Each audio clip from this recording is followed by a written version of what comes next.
A cowboy was set to hang until the victim's son begged for his life. Chapter 1.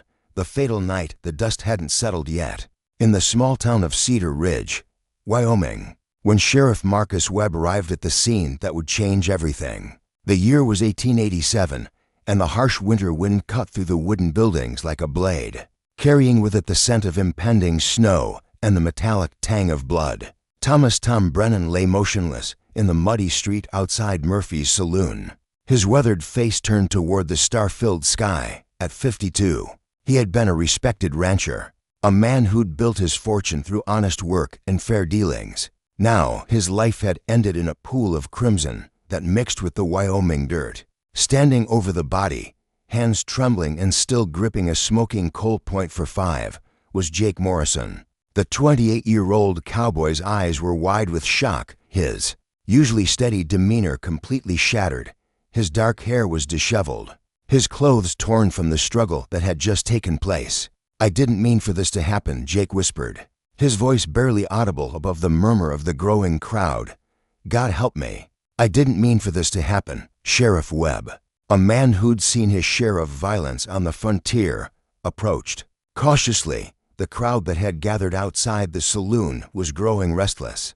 In a town where justice was often swift and brutal, the mood was turning ugly fast. "Drop the weapon, Jake," Webb commanded, his own hand resting on his holster. "Nice and easy now." Jake's fingers loosened, and the revolver fell to the ground with a metallic thud. His shoulders sagged as the reality of what had just occurred began to sink in.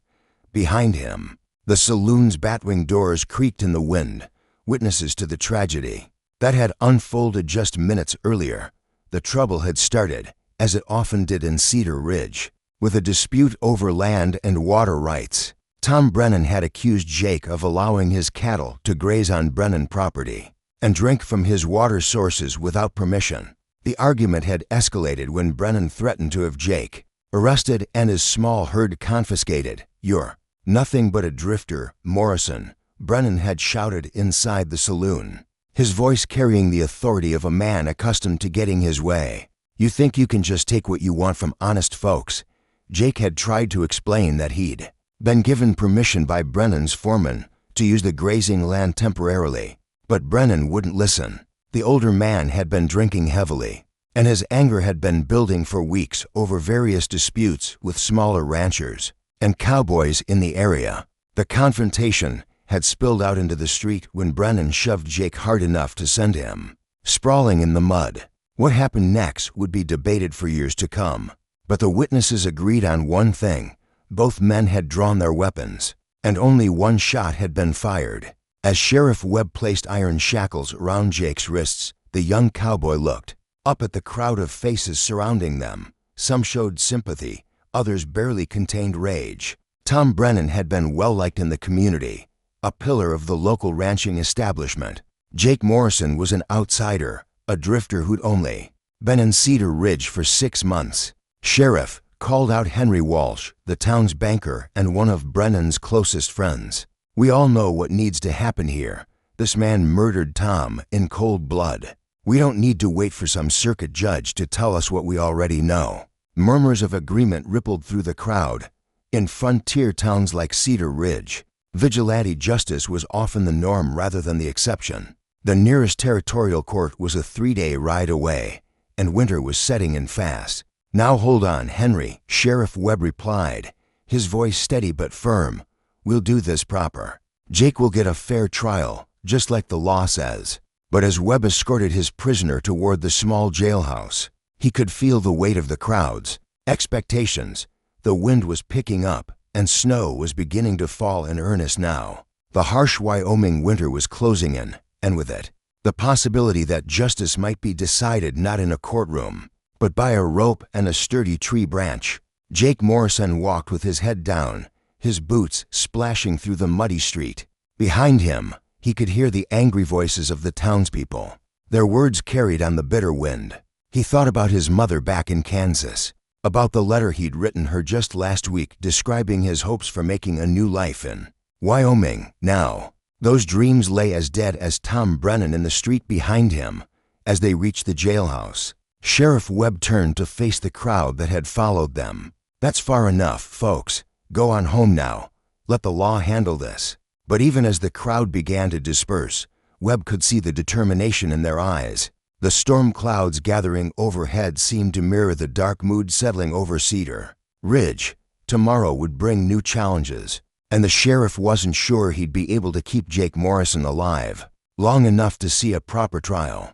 Inside the small, cramped jail cell, Jake sat on the hard wooden bench and stared at the barred window. Through the glass, he could see the snow falling more heavily now, covering the town in a blanket of white that seemed to mock the violence that had just occurred.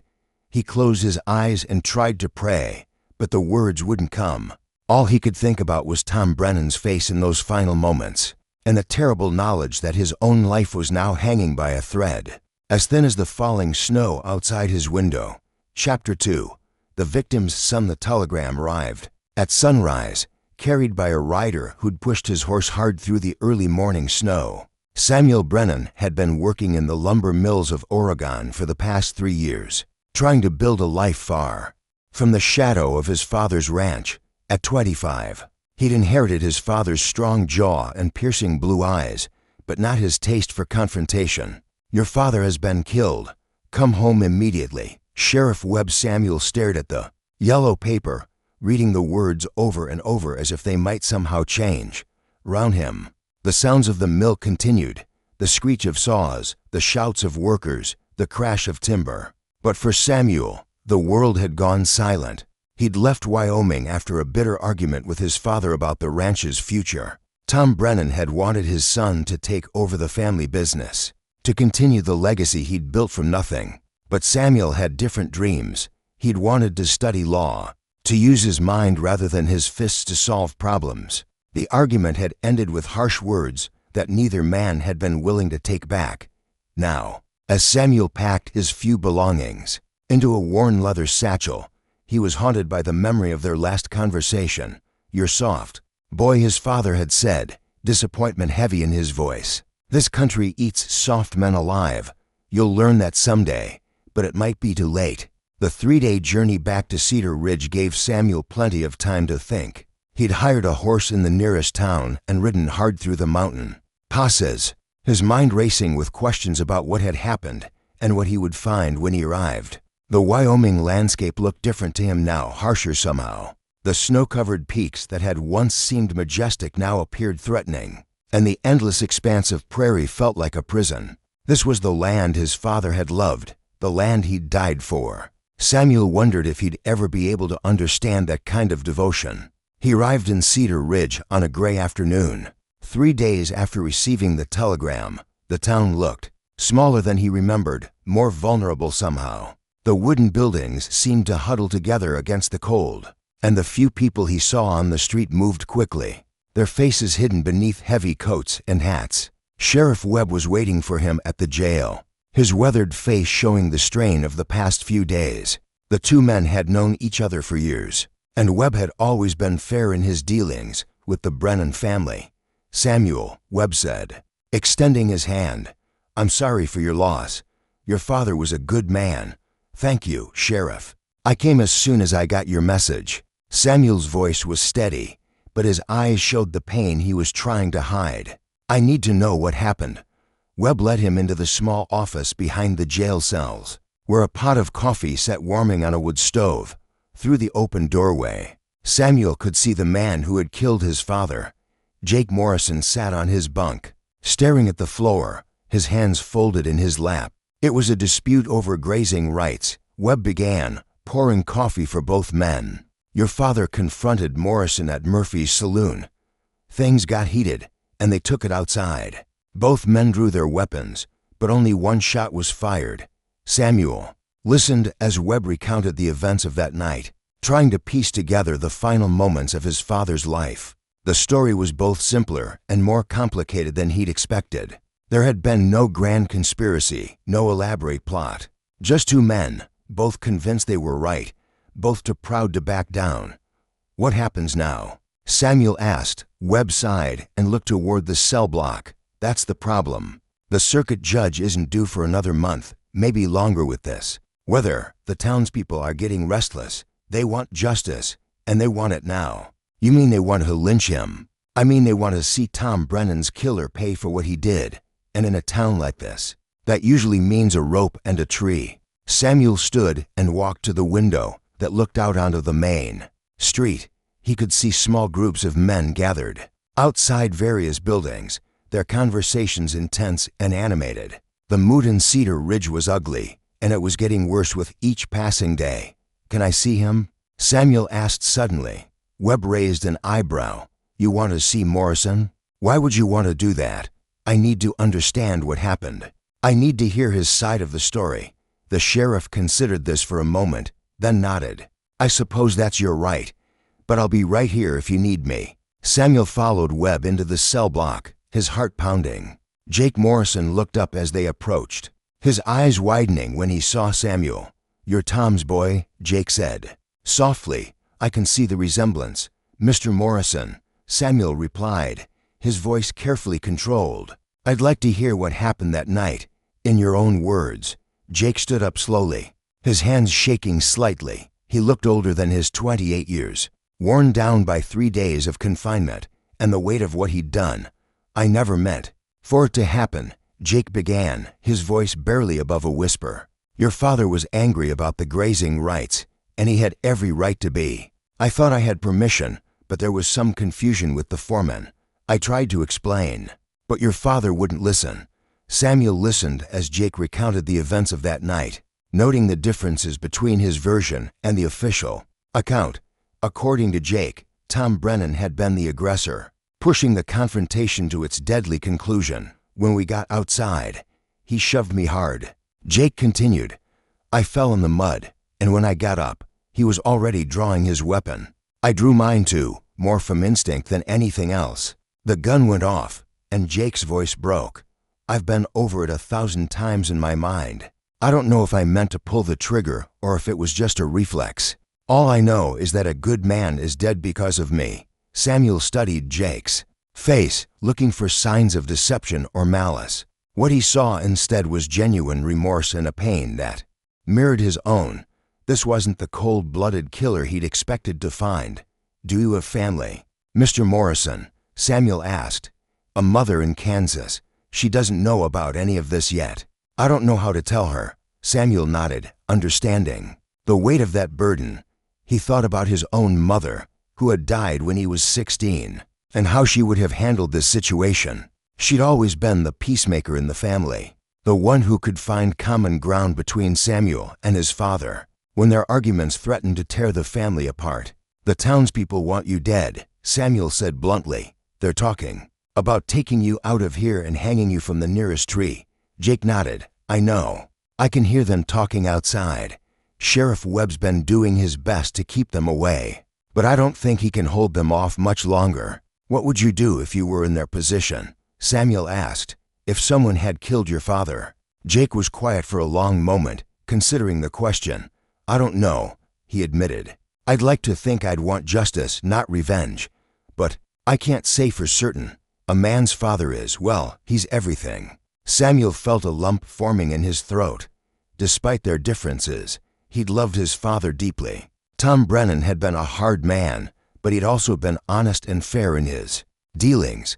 He'd built something lasting in this harsh country, something worth preserving. "I need to think about this," Samuel said finally. "I need to decide what my father would have wanted." As Samuel left the jail, he could feel the weight of the townspeople's expectations. They wanted him to call for vengeance, to demand Jake Morrison's life in payment for his father's death. It would be easy to give them what they wanted. The anger was there, burning in his chest like a coal. But there was something else there too. Something his father had tried to teach him, but he'd been too young to understand. That night, Samuel stood in his father's house for the first time in 3 years. The ranch stretched out beyond the windows, covered in snow and bathed in moonlight. This was his inheritance now, this land and everything on it.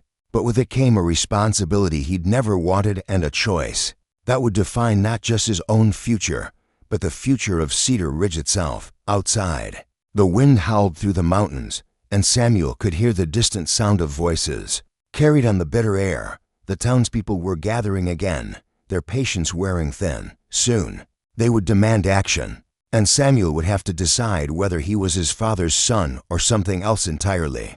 Chapter 3. The town's fury. The snow had stopped falling, but the cold remained bitter as Samuel walked through the streets of Cedar Ridge the next morning. Word had spread quickly that Tom Brennan's son had returned, and everywhere he went, people stopped to offer their condolences and to gauge his reaction to his father's death. "Samuel, good to see you back," called out Henry Walsh, the banker, as he stepped out of his office. "Terrible business about your father. The whole town's behind you, you know. We'll see that justice is done." Samuel nodded politely but didn't commit to anything. He'd been having similar conversations since dawn, each one more pointed than the last. The message was clear. The townspeople expected him to call for Jake Morrison's blood. At Murphy's saloon, where his father had spent his final moments, Samuel found a crowd of ranchers and cowboys gathered around the bar. The conversation stopped when he entered, and all eyes turned toward him. "Samuel Brennan," said Pete Murphy, the saloon's owner, wiping his hands on his apron. "I'm sorry about your pa. He was a good customer and a better man." "Thank you, Mr. Murphy. I was wondering if I could speak with some of the men who were here that night. I'd like to understand exactly what happened." Murphy nodded and gestured to a table in the corner where 3 men sat nursing their drinks. Samuel recognized them as ranch hands who worked for various spreads in the area. "Boys, this is Tom Brennan's son," Murphy announced. "He wants to hear about what happened." The 3 men, Bill Hawkins, Dutch Miller, and Carlos Mendez, shifted uncomfortably in their seats. They'd all been drinking that night, and their memories of the events were somewhat fuzzy. "Your father was standing right there," Bill Hawkins said, pointing to a spot near the bar. "He was telling Morrison how things were going to be. Morrison kept trying to explain himself, but your pa wasn't having any of it." "Was my father drunk?" Samuel asked directly. The 3 men exchanged glances. Dutch Miller, an older cowboy with graying hair, spoke up. "He'd been drinking, son. Won't lie to you about that. But he wasn't stumbling drunk or nothing. He was angry, though, angrier than I'd seen him in a long time."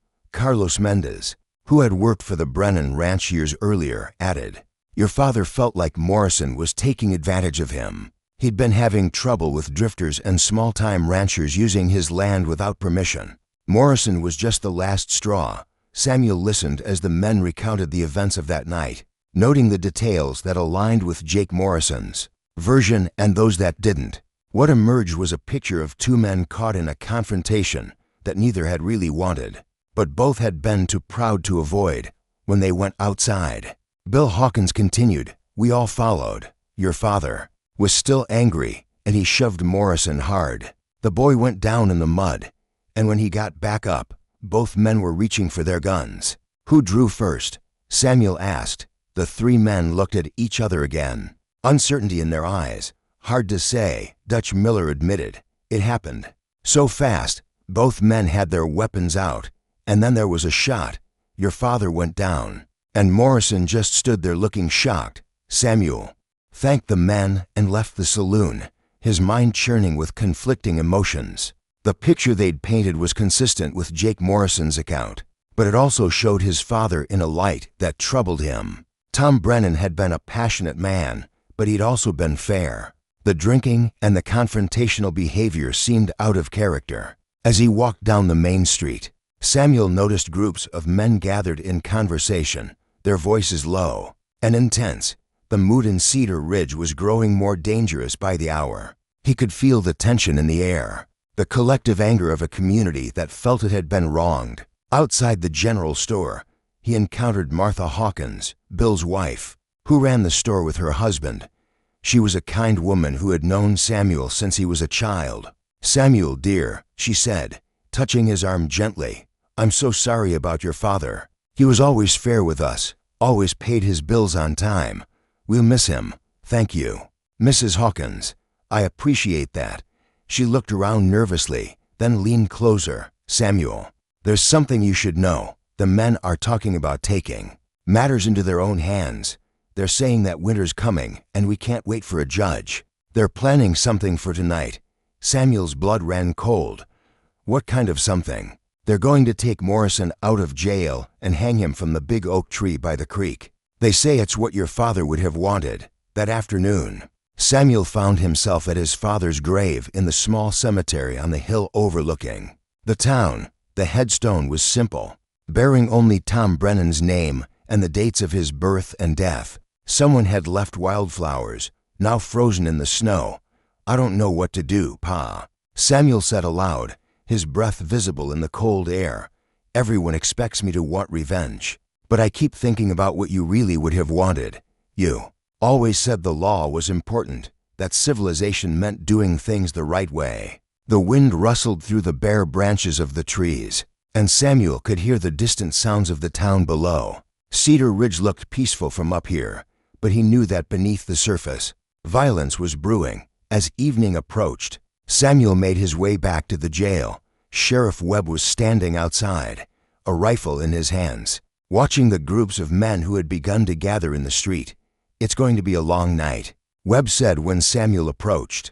I've got maybe 6 hours before they decide to take matters into their own hands. How many men are you facing? Maybe 20, maybe more. All of them convinced they're doing the right thing. Webb looked at Samuel intently. They're waiting for you to give them the word, Samuel. They think you have the right to decide Morrison's fate. Samuel felt the weight of that responsibility settling on his shoulders. In the frontier communities of Wyoming, the victim's family often had significant influence over how justice was administered. If he called for Jake Morrison's death, the townspeople would be more than happy to oblige. Can I see him again? Samuel asked. Webb nodded and led him back to the cell block. Jake Morrison looked up as they approached, his face showing the strain of the past few days. He'd been listening to the sounds from outside, and he knew what was coming. They're going to lynch me tonight, aren't they? Jake asked quietly. Samuel nodded. Unless something changes, yes, they're waiting for my word. Jake stood up and walked to the barred window, looking out at the town where he was about to die. I wrote a letter to my mother, he said, pulling a folded piece of paper from his pocket. Would you see that she gets it? She deserves to know. What happened to her son? Samuel took the letter, feeling its weight in his hands. Mr. Morrison, I need to ask you something, and I need you to be completely honest with me. If you could go back to that night, what would you do differently? Jake was quiet for a long moment, staring out at the snow-covered street. I would have walked away, he said finally. Your father was drunk and angry, and I should have just left the saloon. I should have found another way to resolve the dispute about the grazing rights. Pride got in the way of good sense, and now a good man is dead because of it. Do you think you deserve to hang for what you did? Jake turned back to face Samuel, his eyes filled with pain. I think I deserve to pay for what I did, whether that's hanging or prison or something else. I don't know, but I know I can't bring your father back, and I know I'll have to live with what I did for the rest of my life, however long that might be. Samuel studied Jake's face, looking for any sign of deception or self-pity. What he saw instead was a man who had been broken by his actions, who understood the full weight of what he had done. This wasn't the cold-blooded killer the townspeople wanted to see punished. This was a young man who had made a terrible mistake and was now facing the consequences outside. The voices were getting louder, more insistent. Samuel could hear his name being called, and he knew that soon the crowd would demand his decision. He looked at Jake Morrison one more time, then turned and walked back to the sheriff's office. They're getting restless, Webb said, glancing toward the door. Whatever you're going to do, you need to do it soon. Samuel walked to the window and looked out at the crowd that had gathered in the street. He could see faces he'd known since childhood, good people who believed they were seeking justice for a wrong that had been done. But he could also see the anger and bloodlust that had taken hold of them, the primitive desire for revenge that could turn a civilized community into a mob. The choice was his to make, and whatever he decided would define not just Jake Morrison's fate, but the kind of man Samuel Brennan would become. Outside, the crowd was growing larger and more impatient, and Samuel knew that time was running out. Chapter 4. The moment of truth. The crowd had swelled to nearly 50 men. By the time Samuel stepped out of the jail, the temperature had dropped further, And there, breath formed clouds in the frigid air, giving the scene an almost supernatural quality. Torches had been lit, casting dancing shadows on the snow-covered ground and the faces of the men who had come to seek justice. Henry Walsh stepped forward, his role as the town's banker giving him a position of authority in the community. "Samuel, we've been patient long enough. Your father was murdered in cold blood, and we all know what needs to be done. Give us the word, and we'll make sure justice is served." Samuel looked out at the sea of faces, recognizing neighbors, business associates, and men who had worked alongside his father for years. These weren't evil men. They were people who believed they were doing right by their community. "And by the memory of Tom Brennan, I appreciate your loyalty to my father," Samuel began, his voice carrying clearly in the cold air. "Tom Brennan was a good man, and he deserves justice. But I need to tell you something, and I need you all to listen carefully." The crowd grew quiet, their attention focused entirely on Samuel. Behind him, Sheriff Webb stood with his rifle ready, though they both knew it would be useless against so many men if they decided to act. "I've spent the last 2 days trying to understand what happened that night," Samuel continued. "I've talked to the witnesses, I've talked to Sheriff Webb, and I've talked to Jake Morrison himself. What I've learned has changed how I see this situation." Murmurs rippled through the crowd, and Samuel could see confusion and concern on many faces. This wasn't what they'd expected to hear. "My father was a passionate man," Samuel said, his voice growing stronger. "He believed in doing what was right, even when it was difficult. He also believed in the law, in the idea that civilization meant settling disputes through proper channels, rather than through violence. The law ain't here," called out Pete Murphy from the saloon. "The nearest judge is weeks away, and winter's setting in. We can't wait for some distant court to tell us what we already know." "That's exactly what I'm talking about," Samuel replied. "The easy thing to do would be to string Jake Morrison up from that oak tree and call it justice, but would that really be justice, or would it just be revenge?" Henry Walsh stepped forward again, his face showing irritation. "Samuel, that man killed your father. He drew his weapon and shot Tom Brennan down in the street. If that's not murder, I don't know what is. I've heard the testimony from the witnesses." Samuel said, "Jake Morrison didn't draw first. According to everyone who was there, both men drew their weapons at the same time. This wasn't a cold-blooded murder. It was a gunfight that went wrong." The crowd was becoming agitated, with voices rising in disagreement. Samuel raised his hand for silence, and after a moment, the men quieted down. "I've also learned something else," Samuel continued. "Jake Morrison has been living with the guilt of what he did every moment since that night. He's not some hardened killer who feels no remorse. He's a young man who made a terrible mistake and is prepared to face the consequences." "So what are you saying?" asked Bill Hawkins, his voice harsh. "That we should just let him go?" "I'm saying that we should do what my father would have wanted us to do," Samuel replied. "We should follow the law. We should wait for the proper authorities to decide Jake Morrison's fate."